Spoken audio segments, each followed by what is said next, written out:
trying to organize everything into different containers for all my wiring stuff. Okay, so this is my small and extra small connectors. Then you got your medium, then you got your large, then you just got a regular wire nut connector. I had a bucket full.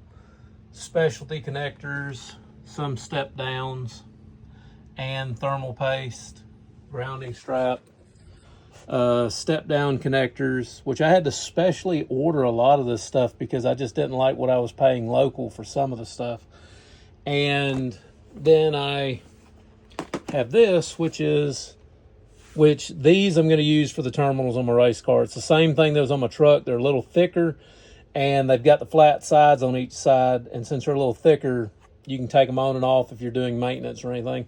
The rest of them are just specialty pinout connectors and such for my truck that I wanted to order.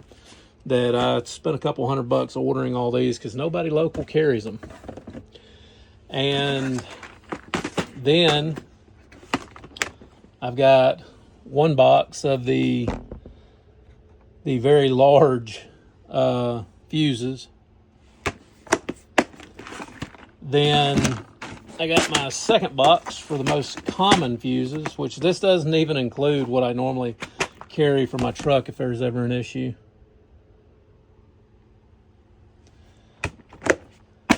And everything in this stack, including this, is heat shrink. All the random pieces of heat shrink I had, I actually put in my travel kit for stuff I do. Weather pack connectors. Yeah, the solder seal connectors. These, not everybody has. These are thermal inset thread screws, which it comes with the case. There's only one place I found that sells the SAE sizes for whenever I restore my truck. And I'm still working on something for all the wiring.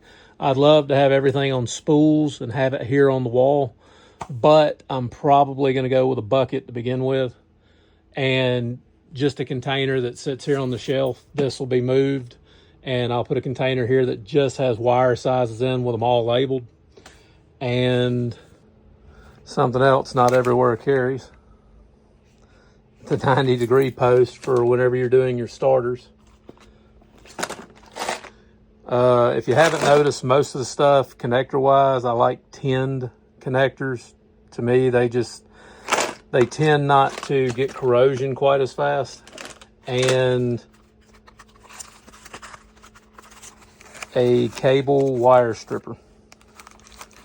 Which, yeah, I know you don't really need it, but stuff I'm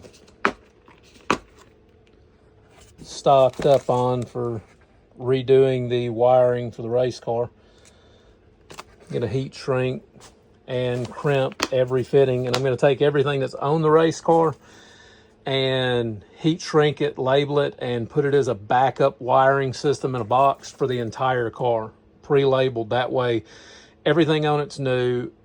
Even though everything on it probably still works, we're going to test it and we're going to keep it as a backup system, just like so. This is insulator or wire wrap. Some of it's the flex kind, the woven fabric, small, medium. And I've got the actual insulator wrap tape. I bought a couple of rolls of it. Thermal proof wiring.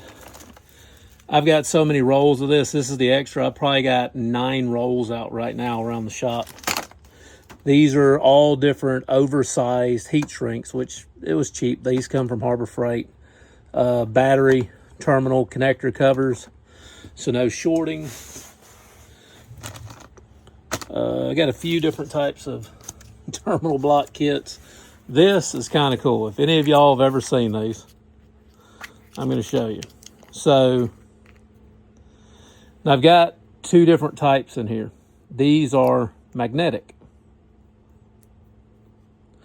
So these, the pins on the inside push in. If you've ever seen your headphone cases, that's how your headphone cases work. You can actually order these and make them into different products. I've got a few different types of those. Majority of stuff in here is power supply, switches, like different types of switches. My Gates racing switches are in here. A lot of this stuff is fuse plug-ins, some Deutsch connector stuff, some pre-wired connectors, just to make some stuff I'm doing fast and easy and waterproof. So you want to talk about something that's expensive but worth it, and they never fail, or at least I've never had one fail or seen one of Dad's fail, are these waterproof Gates ignition switches. Dad always liked them with the flip switch on them. I've never seen one go bad or get water in them. I've seen some of the stuff I bought on Amazon fall apart over time. These, I've still got some in boxes that are cut up in pieces that work just fine. So while the manufacturer is still putting them out, I went and bought 3. And I've been stocking up on a lot of this stuff over the years. The cheapest you're ever going to buy anything is now. Things just go up over time. Some of this stuff, it doesn't go bad. So it's got a pretty good shelf life. So just like you see, everything on here is labeled. Sorry, that one's from my truck. This MSD box is being sent back to get rebuilt. And basically inside the truck, there will be an extra distributor cap with all these plugs already on it. And all these plugs are going to be ohmed out to make sure they're good. It will be suck packed inside of a waterproof package already on the distributor cap, to where we know we have a good backup distributor cap for if there's ever an issue. This is my backup, which I need to sandblast it, go through it, check everything, send it to get tested. And I've still got probably 1 or 2 more around here somewhere. I've still got 5 fuel pumps. Same thing, kind of like the fuel pumps. A lot of the fuel pumps around here, I'm ordering all the parts to go through and rebuild them, to where sandblast them, build them, and I know they're sitting here good to go, ready to use.